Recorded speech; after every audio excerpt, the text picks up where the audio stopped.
İşlərdə həmişə mərhum sənətkarımızın Məhəbbət Kazımovun mütləq bir mahnısını xahiş edirəm və bura gələndə də özümdə fikirləşdim ki, görüm repertuarda əgər yoxdursa, mən bunu səndən xahiş eləyəsiydim.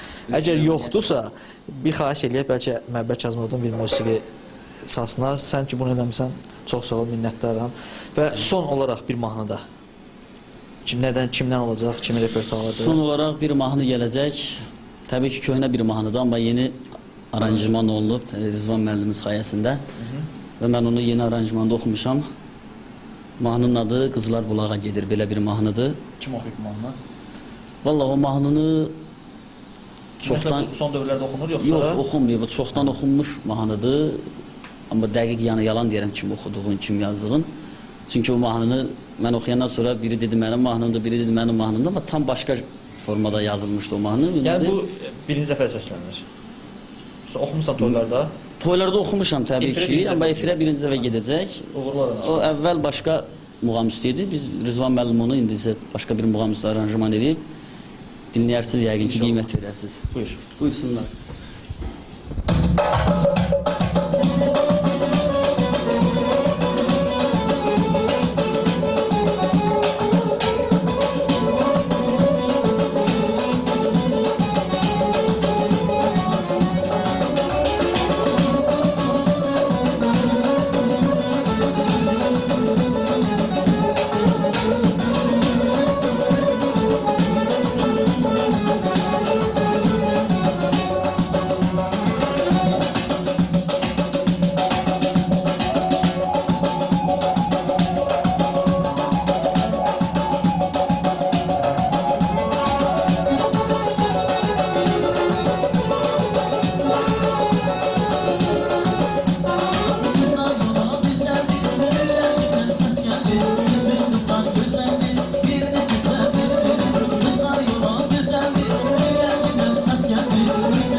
Belə hörmətli tamaşaçılar, bu dəfə də kəndimiz deyib gəldik Günəşliyə, Cəlilabad rayonunun Günəşli kəndinə, Sumqayıtdan 230 kilometr uzaqda olan bir kəndə gəldik. Kəndin maraqlı, bizə gəlib çatan, bu günümüzə gəlib çatan abidəsini çəkdik.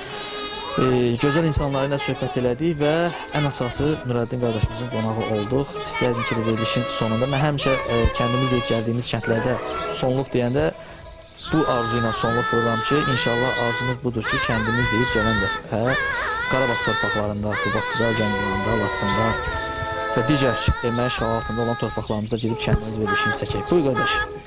Bir daha mən də sizə təşəkkür edirəm, sizin rəhbərliyə təşəkkür edirəm. Gəldiniz, bizlərlə yad elədiniz, həmişə qonağımız ola bilərsiniz. Hər birinizə minnətdaram, öz adımdan, ansambl adından, kəndimin sakinləri adından. Hər birinizə təşəkkür edirəm, sağ olun, həmişə belə gözəl verilişlər çəkəsiniz. Bir daha təşəkkür edirəm sizlərə, kanalın rəhbərliyinə, bütün işçilərə və siz İlkin qardaşım, sizə, gözəl operatorumuza, hər birinizə təşəkkür edirik. Hər vaxtda qonağımız ola bilərsiniz, həmişə Sağ olun, sağ olun. Biz də sizin ansambla təşəkkür edirik. Təşəkkür edirik. Müsiklərlə çox sağ olun. Sağ olun.